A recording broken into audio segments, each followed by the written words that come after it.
বিশ্বনবী কাঁদতে কাঁদতে মাথা তুলবেন, বলবেন আল্লাহ দুনিয়াতে সব নবীরা স্পেশাল দোয়া করেছে, আমি করি নাই, এবার আমি আমার স্পেশাল দোয়াটা করতে চাই, আপনি কবুল করবেন কিনা বলেন।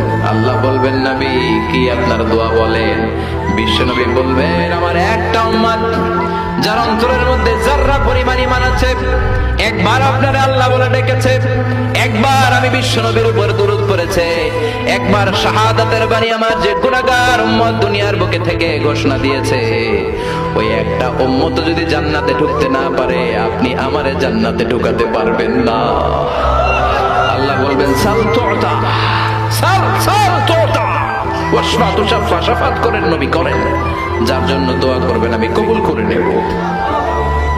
দুনিয়াতে বিশ্বনবী কম কষ্ট সহ্য করে নাই, 3 বছর শিয়াবে আবি তালেবে জেল খেটেছে। কয় বছর? দুর্ভিক্ষের